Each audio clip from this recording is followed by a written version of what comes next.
Assalamualaikum warahmatullahi wabarakatuh. Selamat siang, saya ucapkan selamat bergabung di acara Beauty and Wellness Webinar yang diselenggarakan oleh Iris Beauty Clinic. Topik kita pada hari ini, Minggu tanggal 21 Juni 2020, adalah tentang chemical peeling untuk peremajaan kulit. Untuk materi wellness-nya dengan judul Permasalahan Gigi dan Gusi pada Lansia. Iris Beauty Clinic adalah klinik Pratama yang berpusat di Jalan Manyar Tirtoyoso nomor 36 Surabaya dan saat ini telah mempunyai cabang di Jalan Melawai, Jakarta Selatan. Selama 5 tahun sejak berdirinya Iris Beauty Clinic, kami telah melayani perawatan kesehatan kulit dan rambut dari usia anak-anak, remaja, dewasa, dan juga untuk usia lanjut. Saat ini, program Iris Palliative Beauty Care kami khususkan untuk merawat lansia dengan penyakit kronis, untuk membantu meningkatkan kualitas hidup yang lebih baik dan untuk juga memberikan semangat hidup. Pada saat ini, dunia sedang dilanda pandemi COVID-19 dan hampir seluruh dunia sudah terserang oleh virus corona ini. Di Indonesia, kita dapat melihat bahwa pergerakan jumlah pasien COVID-19 ini dari hari ke hari semakin bergerak naik. Karena itu, marilah kita bersama-sama mendukung program pemerintah guna memutus rantai penularan dari coronavirus ini. Marilah kita bersama-sama melakukan protokol kesehatan mulai dari diri kita sendiri seperti tetap di rumah, hindari keramaian, hindari kerumunan, cuci tangan sebelum dan setelah aktivitas. Apabila tidak ada air, gunakan hand sanitizer. Kemudian gunakan masker apabila keluar rumah. Gunakan masker secara benar. Mengapa di sini secara benar? Karena masker itu harus menutup, selain mulut juga menutup hidung. Karena biasanya seringkali saya melihat hanya mulutnya saja yang ditutup dan itu kurang tepat.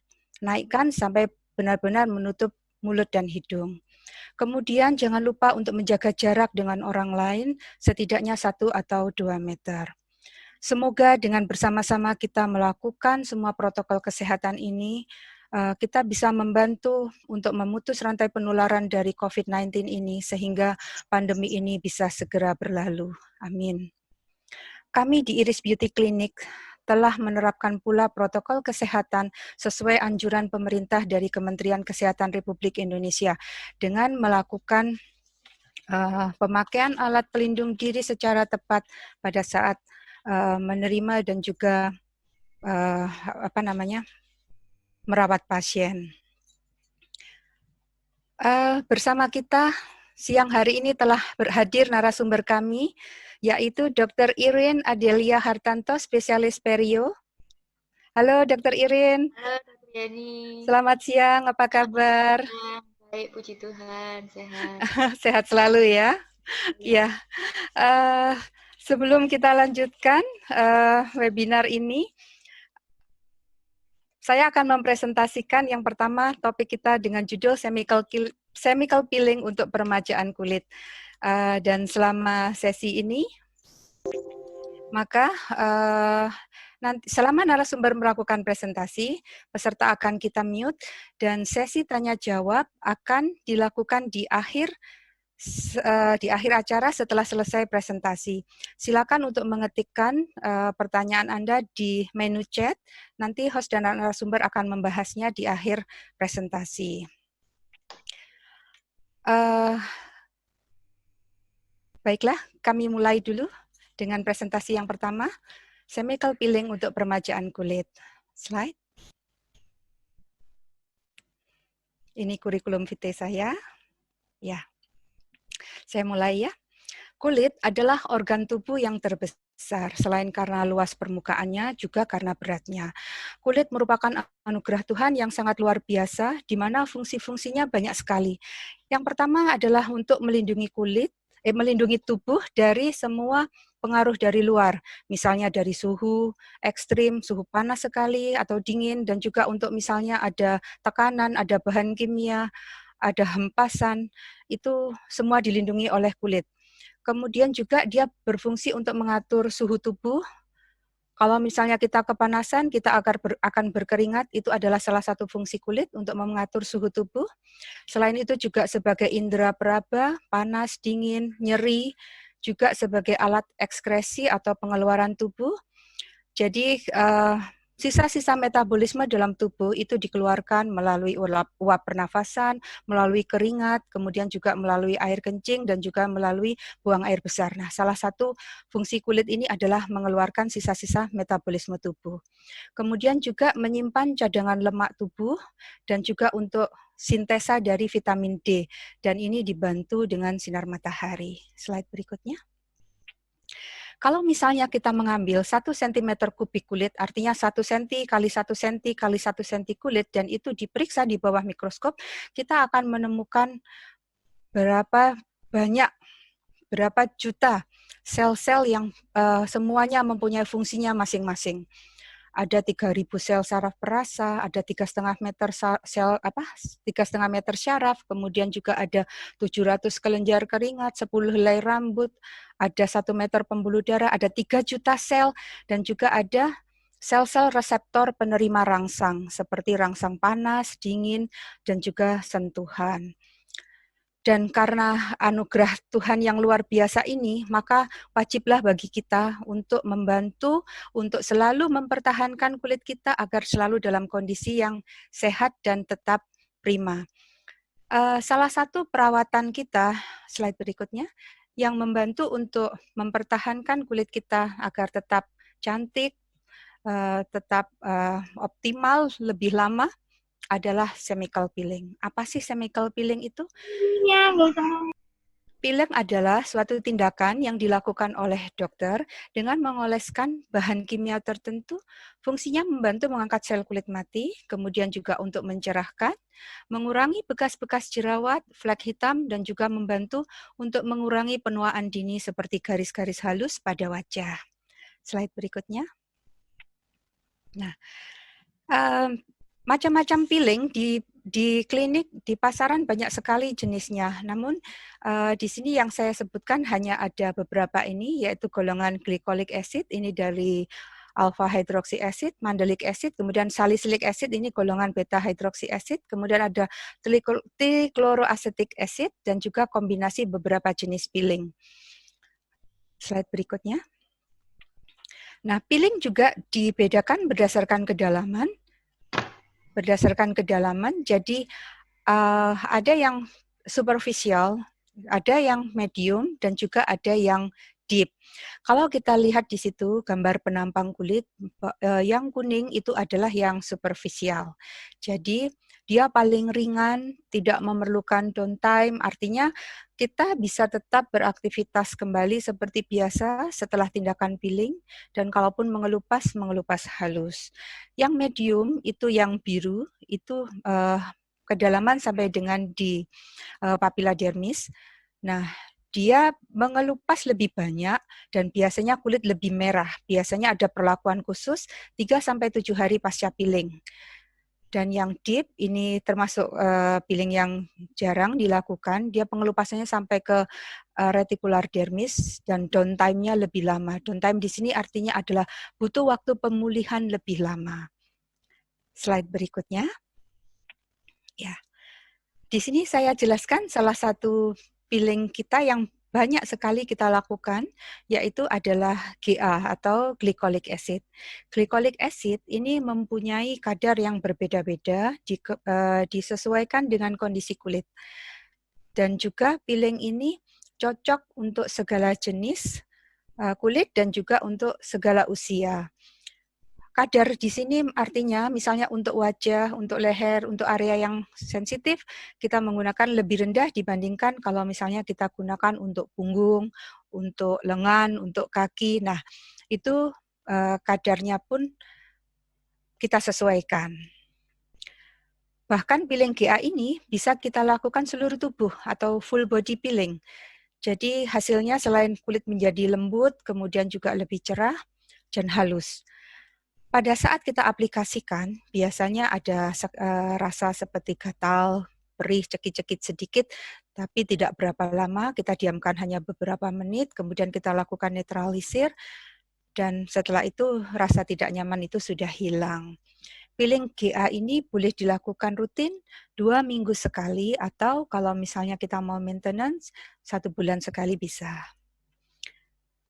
Slide sebelumnya. Nah, yang berikutnya adalah peeling SA atau salicylic acid. Salicylic acid peeling ini terutama berfungsi untuk mengatasi jerawat dan bekas-bekasnya. Salicylic acid ini membantu untuk menghilangkan sumbatan di permukaan kelenjar sebum dan juga membantu untuk mengurangi peradangan pada jerawat. Dengan demikian, kalau kita lakukan peeling SA ini, maka jerawat akan lebih lekas kering, lekas sembuh. Slide berikutnya. Kapankah peeling boleh dilakukan? Peeling boleh dilakukan rutin ya, setidaknya 1-2 kali 1 bulan. Dan karena perawatannya ini cukup singkat, hanya memakan waktu sekitar 15-30 menit saja, peeling ini merupakan salah satu pilihan treatment pada saat pandemi seperti ini, sehingga kita tidak terlalu lama berada di klinik untuk melakukan perawatan. Misalnya kalau facial kan setidaknya kita lakukan 1,5 jam, tapi untuk peeling ini cukup 15-30 menit sekali dengan hasil yang cukup bagus. Slide berikutnya. Seperti tadi sudah saya bahas, siapa saja yang boleh melakukan peeling? Dari usia remaja sampai usia dewasa, kita sesuaikan dengan problemnya, kita sesuaikan dengan jenis kulitnya, bisa melakukan peeling. Misalnya remaja usia 12, 13, 14 tahun mulai berproblem jerawat, kita bisa lakukan peeling. Dan misalnya untuk oma, opa, atau yang di usia dewasa, kulit dengan problem photo aging, artinya dengan keriput halus, kita bisa lakukan peeling untuk membantu mengatasi, mengurangi keluhan-keluhan tersebut. Slide berikutnya. Nah, ini indikasi peeling seperti yang tadi setelah saya jelaskan. Untuk kulit kusam, warna kulit tidak merata, kemudian pori-pori besar, ini banyak pada jenis kulit berminyak ya. Kalau kulit terasa kering dan kasar, ini seringkali diartikan kulit saya kok jenis kulit saya kering. Padahal sebenarnya mungkin jenis kulitnya tidak kering, tapi itu adalah penumpukan sel kulit mati yang tidak mau lepas. Jadi kalau orang Jawa bilang itu besisik ya. Nah, itu salah satu hal yang bisa diatasi dengan peeling. Kemudian kulit-kulit berjerawat, kulit dengan problem flek, kemudian keriput halus, dan juga skar bekas jerawat. Apabila dilakukan rutin, maka biasanya dalam waktu sekitar 2-3 bulan saja hasilnya sudah signifikan. Bagus. Slide berikutnya. Nah, ini adalah kontraindikasi peeling. Kondisi bagaimanakah yang kita tidak boleh lakukan peeling? Yang pertama, kulit dengan luka terbuka. Kemudian kulit yang iritasi. Jadi pada saat kita bersihkan sudah terasa merah, perih, kemudian gatal, ini juga tidak boleh kita lakukan peeling. Kemudian kulit merah karena paparan sinar matahari. Biasanya baru pulang liburan, baru pulang dari Bali, kulitnya sedang merah, terus merasa gosong kulitnya, ingin melakukan peeling agar gosongnya cepat hilang. Itu juga tidak boleh kita lakukan.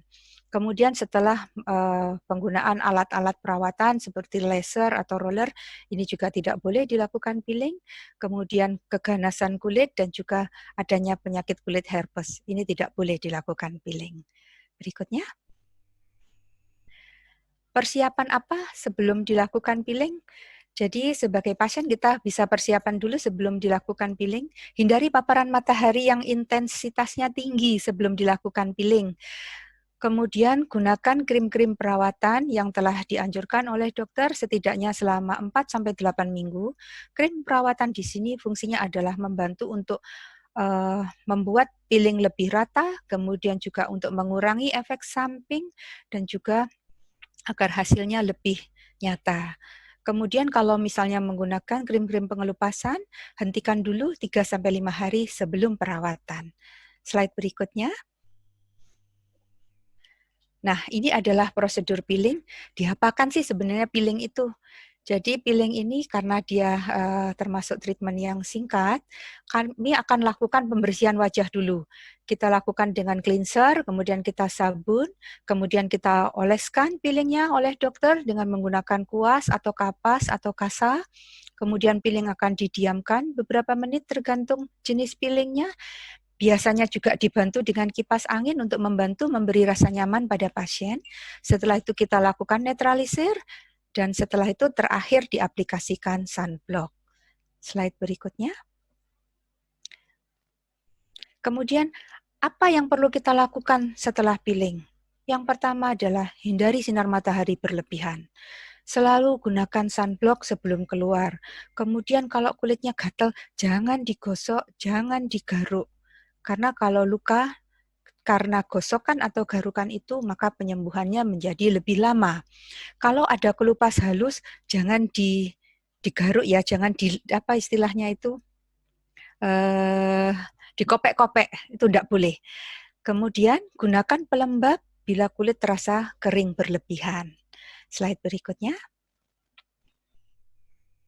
Nah, ini juga setelah peeling, jangan berenang, jangan beraktivitas di bawah sinar matahari berlebihan seperti berkebun, outdoor, kegiatan bersepeda di luar, kemudian pergi ke pantai.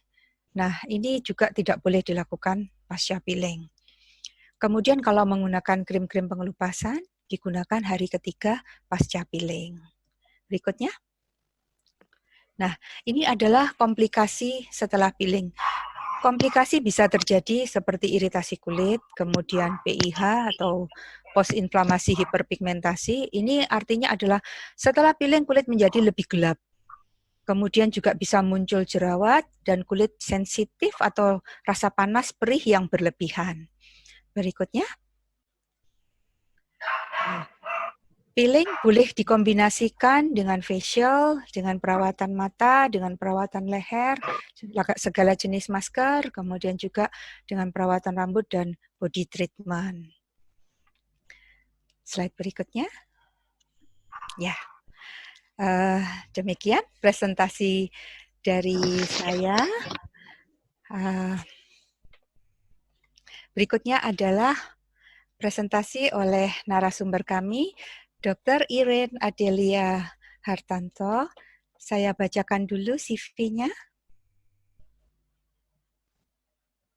Nah, ini adalah kurikulum vitae dari Dr. Iren Adelia Hartanto, spesialis perio. Beliau lahir di Surabaya dan saat ini bekerja di Dental Land Clinic Surabaya dan juga di William Booth Rumah Sakit Surabaya. Berikutnya. Dr. Iren menyelesaikan pendidikan dokter gigi di Universitas Erlangga dan juga menyelesaikan pendidikan spesialis periodontia juga di Universitas Erlangga. Berikutnya, berikut ini adalah daftar pelatihan dan organisasi yang diikuti oleh Dr. Gigi Iren. Cukup banyak ya, rajin mengikuti seminar dan juga mengikuti workshop. Selamat siang Dr. Iren. Kami persilahkan untuk melanjutkan presentasi yang kedua dengan judul Permasalahan Gigi dan Gusi pada Lansia. Silahkan. Saya diberikan kesempatan oleh Iris Klinik Kecantikan untuk sedikit menjelaskan tentang permasalahan gigi dan gusi yang sering terjadi pada lansia. Masalah apa saja yang sering dikeluhkan pada pasien lansia yang datang ke klinik kami? Yang pastinya adalah dengan keluhan sakit gigi. Nah, tapi biasanya para pasien tuh bingung sakit gigi yang dimaksud itu apakah dari gigi ataukah dari gusi. Kemudian masalah yang sering dikeluhkan kedua adalah masalah estetik ya, terutama ini untuk pasien wanita, ibu-ibu ya, yang meskipun sudah lansia tapi tetap pasti kepingin kelihatan cantik karena gigi itu sangat mempengaruhi estetik.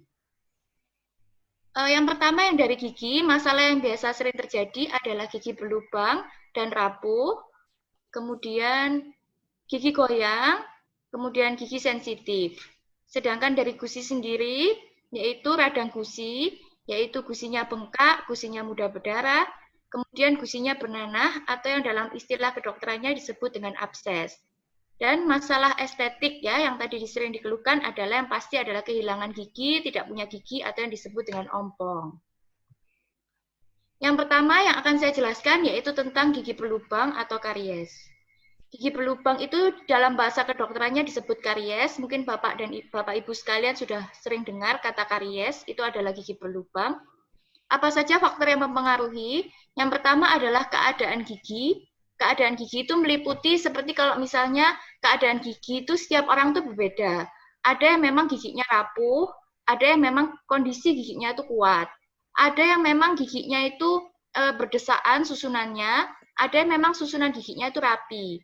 Nah, susunan gigi itu sangat mempengaruhi terjadinya karies atau lubang. Kemudian dari keadaan gigi sendiri yang mempengaruhi juga adalah keadaan air liur. Keadaan air liur masing-masing orang itu berbeda. Ada yang air liurnya itu memang mempunyai pH yang cenderung ke arah asam, sehingga dia gampang berlubang. Ada yang pH-nya basah, sehingga lebih mudah terjadinya karang gigi.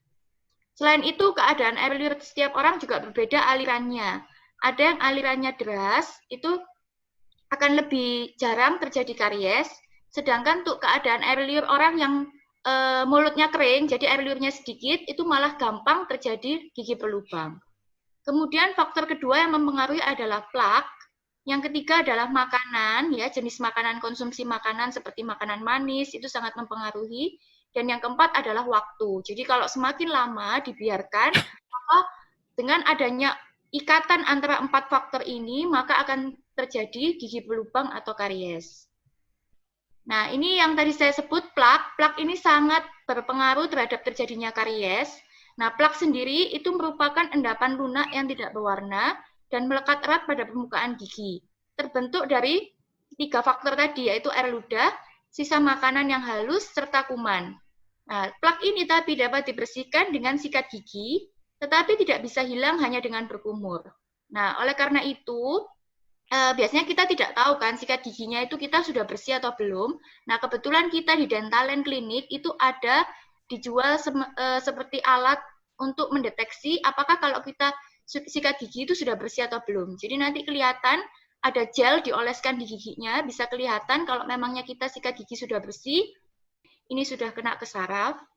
Nah, kalau ini sudah sampai infeksinya sudah sampai ke ujung akar. Nah, kalau sudah infeksi sampai ke ujung akar ini, biasanya akan muncul pembengkakan pada pipi. Nah, gigi rapuh, jadi tadi gigi rapuh pada penderita usia lanjut, itu kan yang pasti disebabkan oleh karies yang besar tadi. Jadi, pertama kariesnya kecil, kemudian semakin besar, sehingga giginya menjadi rapuh. Nah, selain itu juga dipicu oleh apa saja? Yang pertama adalah penggunaan obat-obatan. Jadi Bapak Ibu yang menggunakan obat-obatan seperti antihistamin atau obat hipertensi, itu mulutnya cenderung kering atau serostomia bahasa kedokterannya. Jadi yang saya bilang tadi, aliran air liurnya itu sedikit sehingga gampang terjadi karies atau gigi berlubang. Karena tidak ada yang membilas gigi, karena air liurnya jumlahnya sedikit. Sedangkan di dalam mulut kita ini banyak sekali bakteri. Maka kalau air liurnya yang untuk membilas sedikit, maka akan terjadi rentan karies. Yang kedua, yaitu adanya penyakit lain yang menyertai, misalnya ada diabetes. Diabetes ini juga sama, bagi Bapak Ibu yang punya penyakit diabetes, itu mulutnya akan cenderung kering, sehingga akan rentan terjadi gigi berlubang. Juga penyakitnya yang menyertai lain, misalnya reflux asam lambung. Reflux asam lambung ini juga sama, jadi karena biasanya pasien dengan reflux asam lambung itu kondisi dalam rongga mulutnya itu akan lebih asam. Jadi air liurnya itu pH-nya akan lebih asam. Nah, sehingga terjadi rentan karies. Kemudian faktor lain yang juga mempengaruhi gigi itu menjadi rapuh itu adalah kebiasaan mengerat gigi. Nah, kebiasaan mengerat gigi ini biasanya bukan yang mengalami yang tahu, tapi biasanya yang tidur di sebelahnya. Biasanya ini terjadi pada saat tidur ya. Jadi pada saat malam tidur, kita sendiri nggak sadar kalau kita mengerat, tapi orang yang tidur di sebelah kita itu yang dengar bahwa ada bunyi mengerat gigi. Nah, ini akan membuat lapisan email ini akan menjadi terkikis, dan gigi itu akan menjadi rapuh. Nah, seperti ini ya. Jadi emailnya terkikis, kemudian akarnya juga terbuka. Nah, ini akan menjadi rapuh dan juga akan menjadi sensitif. Perawatan atau pengobatannya apa saja? Yang pertama, segera pergi ke dokter gigi untuk mencari penyebabnya kenapa kok giginya gampang berlubang. Dan apabila lubangnya masih kecil, segera dilakukan penambalan. Dan kalau misalnya lubangnya sudah besar, nanti dokter gigi yang akan memberikan perawatan, yaitu perawatannya biasanya adalah perawatan saraf atau perawatan saluran akar. Demikian juga kalau sudah terjadi infeksi yang sudah sampai ke ujung akar gigi tadi, yang sampai menimbulkan bernanah, itu juga nanti akan dilakukan perawatan oleh dokter gigi. Kemudian apabila pasien yang punya kebiasaan mengerat saat tidur tadi, nah supaya giginya nggak terkikis, itu bisa diberikan ini. Ini adalah karet, namanya disebut dengan night guard. Jadi karet ini seperti karetnya petinju itu, dia dipakai di dalam mulut. Nah, supaya ini giginya, yang terkikis itu bukan giginya, tapi alatnya, karetnya ini nanti yang akan terkikis. Nah, ini bisa ke dokter gigi untuk dibuatkan ini, karena ini harus dicetak, harus sesuai dengan ukuran gigi kita. Kemudian permasalahan berikutnya yang sering terjadi pada lansia adalah gigi goyang. Ya, gigi goyang ini tentunya menimbulkan rasa yang sakit, rasa yang tidak nyaman pada saat mengunyah ataupun pada saat menggigit makanan. Gigi goyang tidak selalu harus dicabut, tetapi dapat dipertahankan. Jadi kalau pada zaman sekarang ini, dengan kemajuan teknologi, gigi goyang dapat dipertahankan, tidak harus selalu dicabut. Nah, ini adalah contohnya. Jadi ciri-ciri utama yang sudah pasti kita ketahui bahwa itu goyang adalah ini. Jadi gusinya seperti hilang. Jadi akar gigi yang seharusnya ketutup oleh gusi, ini tidak ada gusi yang menutupi. Nah, ini dengan melihat seperti ini aja saya sudah tahu bahwa ini pasti giginya sudah goyang, sudah iwil-iwil. Sementara yang sehat itu adalah seperti ini. Jadi giginya ketutup semua dengan gusi akarnya ya. Akarnya tertutup bagus dengan gusi, ini yang sehat. Gigi goyang sendiri ada dua tipe. Yang ini sudah yang parah, yang seperti ini. Nah, tapi kalau ini yang belum parah. Jadi masih ada gusinya, tapi akarnya sudah sedikit terbuka. Nah, ini bisa dikonsultasikan ke dokter gigi supaya diberikan perawatan sedini mungkin. Penyebab gigi goyang apa saja? Yang pertama adanya karang gigi. Nah, karang gigi ini yang sering disepelekan oleh para pasien ya. Kalau datang ke klinik kemudian saya tawarkan untuk membersihkan karang gigi, mesti jawabannya nanti aja karena tidak menimbulkan rasa sakit. Padahal karang gigi itu dapat memicu terjadinya infeksi bakteri. Jadi karang gigi itu adalah isinya itu adalah bakteri yang apabila dibiarkan saja dia akan menginfeksi gusi dan kemudian akan menginfeksi tulang dalam sekitar gigi juga sehingga menyebabkan gigi goyang, bahkan giginya bisa lepas sendiri. Kemudian yang penyebab gigi goyang yang juga banyak terjadi pada pasien lansia ya terutama itu adalah penyakit sistemik. Jadi ada penyakit lain yang mempengaruhi yaitu diabetes ya dan juga osteoporosis. Karena diabetes dan osteoporosis ini dengan adanya penyakit ini kualitas tulang termasuk kualitas tulang pada gigi itu juga berpengaruh. Jadi kurang baik ya. Kemudian penyebab gigi goyang yang ketiga yaitu adanya trauma pada gigi gerigi. Misalnya adalah pada saat kita menggunakan tusuk gigi yang salah. Jadi hati-hati untuk menggunakan tusuk gigi apabila terlalu salah dan setiap kali mesti dilakukan penggunaan tusuk gigi itu biasanya akan merusak tulang. Perawatannya apa saja? Yang pasti konsultasi ke dokter gigi untuk mengetahui penyebab gigi goyang sehingga penyebabnya bisa diminimalisasi. Yang kedua, pembersihan karang gigi yang tentunya harus ke dokter gigi dan juga pembersihan akar gigi. Jadi karang gigi itu tidak hanya di luar saja, tapi di dalam akar gigi pun itu biasanya juga ada, dan itu harus dibersihkan benar-benar bersih sampai ke akar-akarnya. Kemudian gigi goyang yang tadi saya bilang bisa dipertahankan, yaitu bisa dilakukan pengikatan gigi, ataupun kalau perlu dilakukan bedah gusi, bedah minimal ya, yang melakukan adalah dokter gigi spesialis perio, yaitu dengan diberikan bubuk tulang. Mungkin Bapak Ibu bingung ya. Jadi ini ya, kalau ada yang giginya goyang itu bisa dilakukan pengikatan ya. Pengikatan, kemudian apabila memungkinkan itu bisa dilakukan bedah minimal yaitu gusinya sedikit dibuka. Lalu ini tadi bubuk tulang yang saya bilang. Jadi bubuk tulang ini nanti akan dimasukkan ke dalam gusi kita. Diharapkan bubuk tulang ini akan menyatu sama tulang kita sendiri sehingga kualitas tulang kita dengan adanya bubuk tulang ini akan menjadi lebih baik. Dan kegoyangan gigi akan berkurang. Kemudian ini adalah permasalahan gigi yang paling banyak juga, yaitu gigi sensitif ya, yang banyak dikeluhkan. Gigi sensitif itu ialah muncul sensasi ngilu dan nyeri pada gigi. Biasanya terjadi respon ini setelah makan atau minum panas atau dingin. Dapat terjadi pada satu atau beberapa gigi dalam jangka waktu yang panjang atau yang singkat. Dapat hilang dan kemudian timbul lagi. Penyebabnya apa saja? Yang pertama, pastinya adanya lubang ya. Kalau ada lubang itu pasti akan lebih sensitif ya. Terutama kalau lubangnya sudah dalam, sudah kena ke dentin, itu pasti akan sensitif. Karena kalau lubangnya sudah kena ke dentin, dentin itu adalah bagian yang sensitif terhadap suhu. Kemudian yang kedua, penyebabnya adalah penurunan gusi pada rahang bawah dan kenaikan gusi pada rahang atas. Jadi seperti ini. Jadi istilahnya gusinya melorot. Kalau pada rahang atas, itu gusinya melorot ke atas, kalau rahang bawah gusinya melorot ke bawah. Seperti ini ya.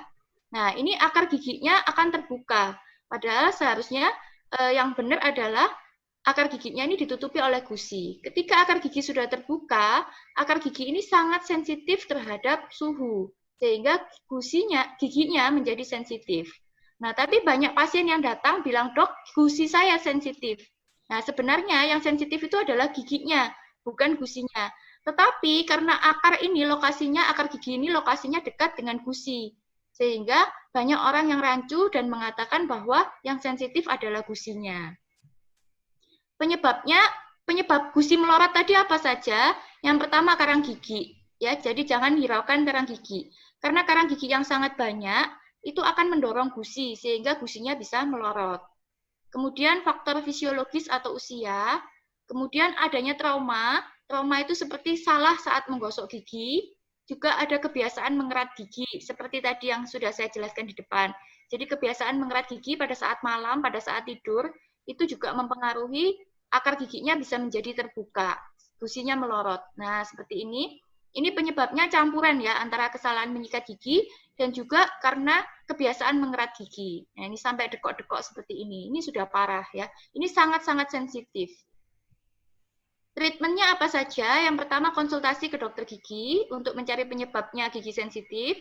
Kemudian apabila cara menggosok giginya salah, itu harus diperbaiki.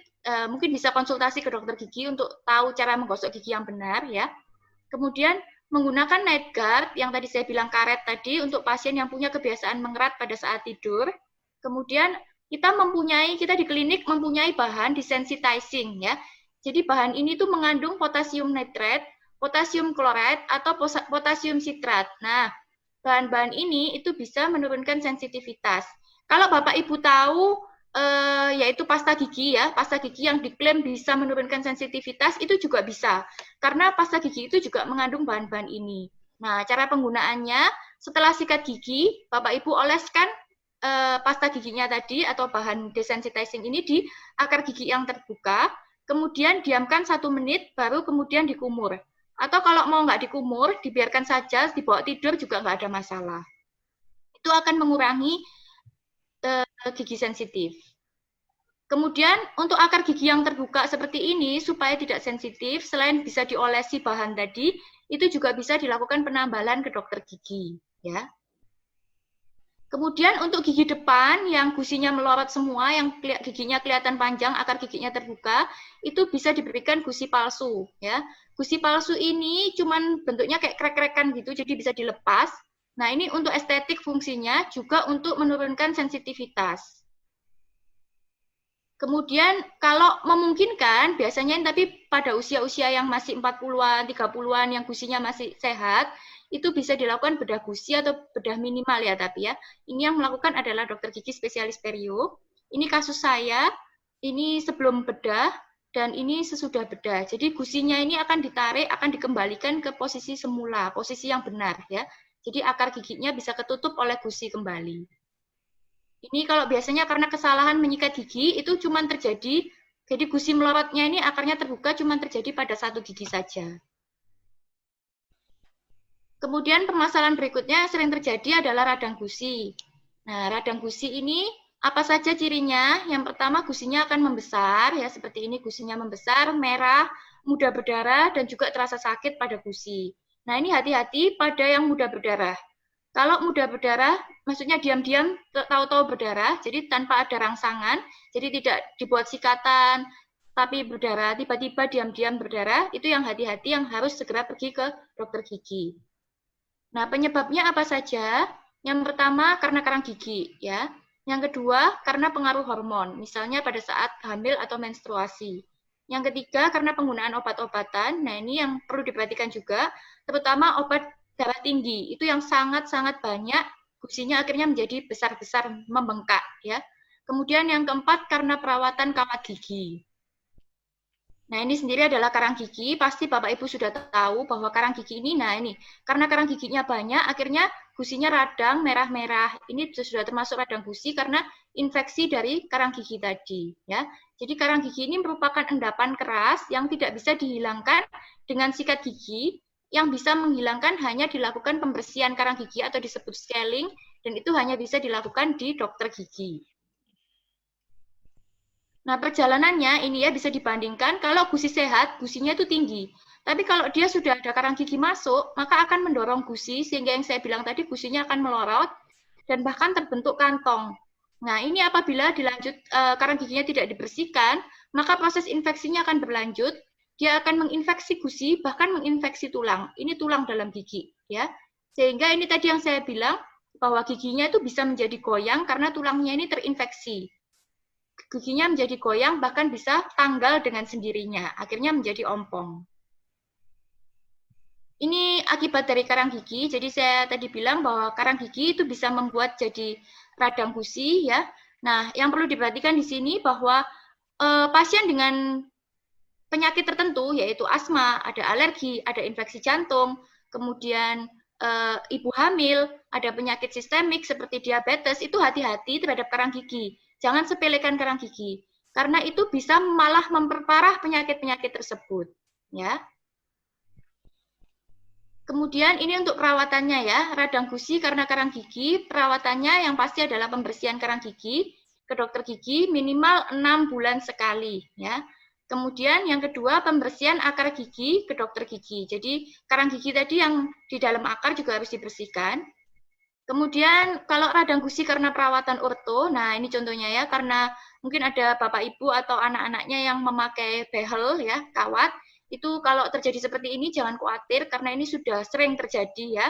Nah, ini bisa dilakukan perawatan juga di Dentalen ya, yaitu dilakukan dengan dilakukan pemotongan ya. Jadi ini dipotong, gusinya yang besar-besar ini dipotong supaya dia mengikuti bentuk yang benar ya, bentuk yang anatomi yang normal. Kemudian kalau karena penggunaan obat, nah ini karena penggunaan obat ya. Seperti salah satunya adalah obat hipertensi.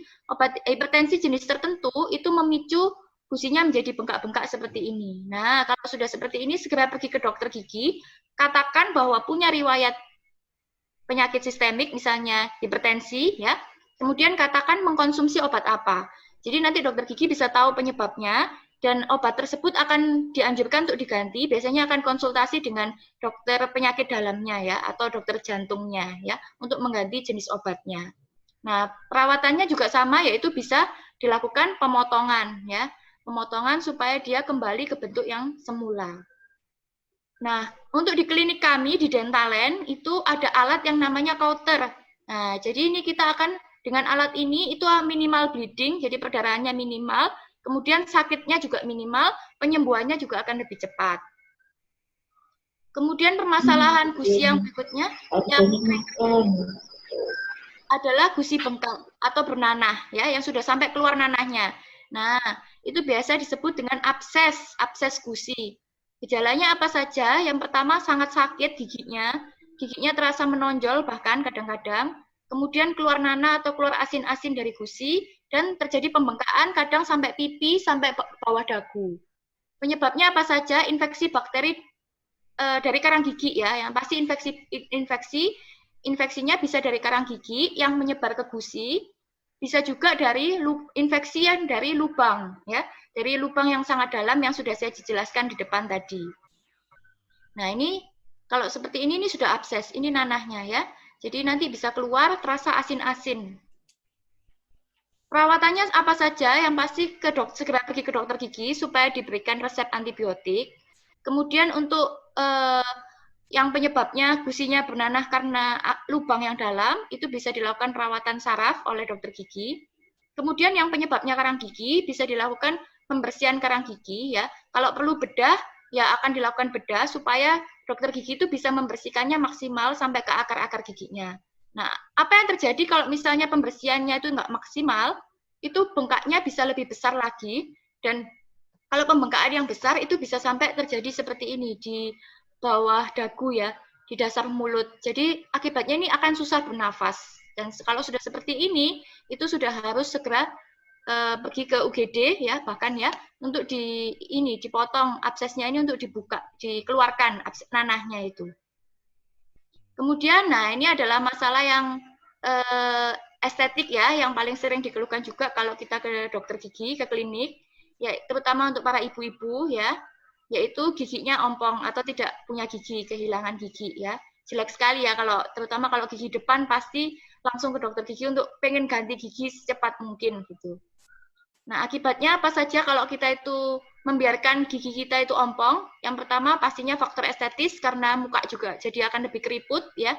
Kemudian proses pengunyahan akan terganggu sehingga terjadi gangguan fungsi pencernaan.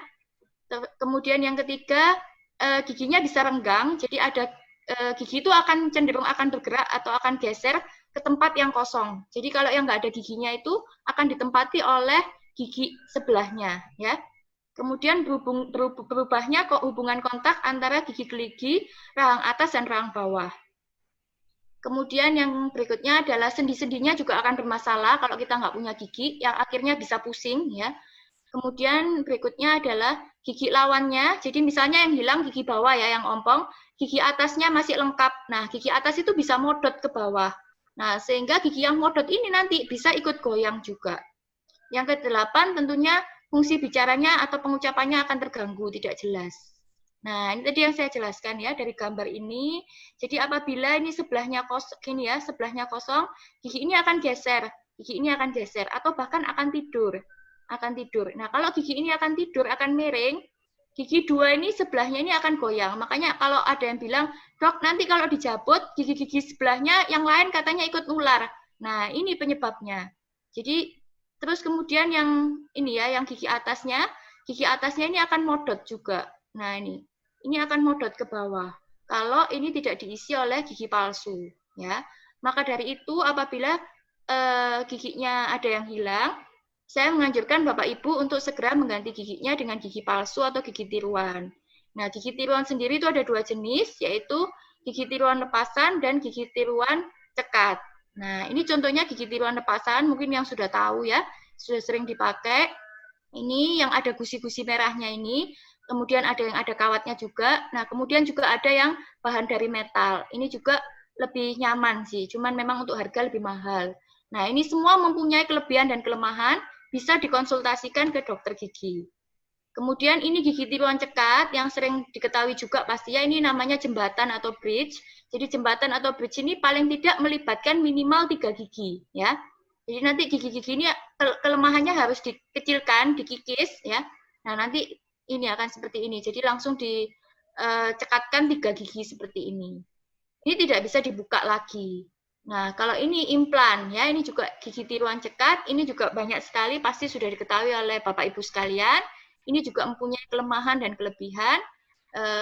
Implan ini nanti akan ditanamkan di dalam tulang kita sehingga pastinya lebih kuat, lebih tahan lama ya. Seperti itu, dan kalau misalnya mau konsultasi tentang gigi tiruan, bisa ke klinik kami, bisa menemui saya atau dokter-dokter yang lain.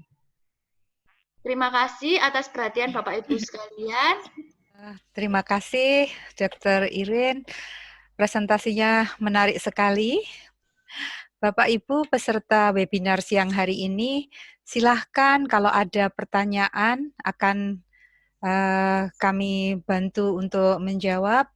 Silahkan ketikkan di kolom chat, maka pertanyaan akan kami bacakan.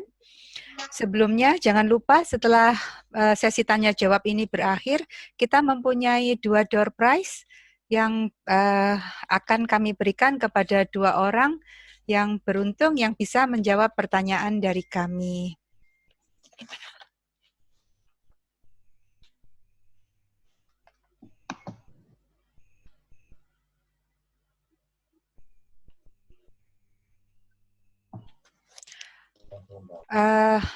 Dr. Irin, ini ada pertanyaan untuk Dr. Irin dari Ibu Zelita Tiananda.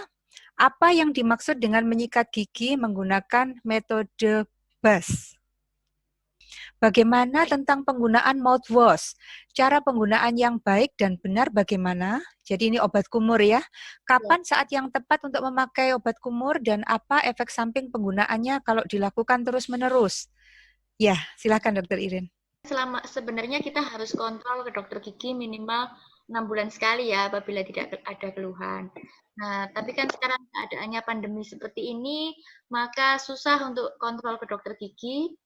Maka dari itu saya memberikan tips ya supaya menjaga makanannya saja ya. Konsumsi makanan yang sehat-sehat seperti sayur, buah-buahan, jangan konsumsi makanan yang manis-manis ya. Kemudian rajin-rajin menggosok gigi dengan cara yang benar, seperti itu.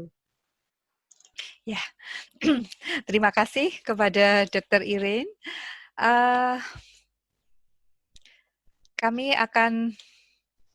Kita sudah di penghujung acara pada siang hari ini. Kalau sudah tidak ada pertanyaan, door prize juga sudah. Kemudian saya akan menyampaikan tentang selama masa pandemi itu kita Iris Beauty Clinic tetap menerima perawatan dan juga kami mempunyai sesi untuk telemedicine. Apabila Bapak Ibu menginginkan berkonsultasi tetapi tidak bisa datang langsung ke klinik, silahkan lakukan telemedicine melalui WA atau melalui Line atau melalui video call setiap hari Rabu, Kamis, dan Jumat antara pukul 10 sampai dengan pukul 16. Selain palliative beauty care, kita juga slide berikutnya, kita juga ada konsultasi untuk kecantikan juga. Jangan lupa untuk melakukan appointment sebelum kita lakukan telemedicine, karena telemedicine ini by appointment.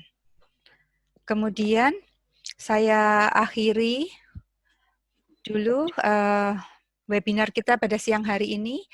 Iris Beauty Clinic di masa pandemi kita menerima pelayanan dengan menggunakan APD. Dalam hal ini adalah membantu untuk mengurangi paparan penyebaran virus. Nikmati perawatan wajah dan tubuh dengan aman dan nyaman bersama Iris Beauty Clinic. Terima kasih kepada Dr. Irin atas waktunya. Terima kasih kepada seluruh peserta webinar kita pada siang hari ini. Tetap sehat, tetap jaga kesehatan. Jangan lupa tetap stay di rumah dan juga marilah kita bersama-sama melakukan protokol kesehatan agar pandemi ini segera berlalu. Terima kasih. Selamat siang. Wassalamualaikum warahmatullahi wabarakatuh.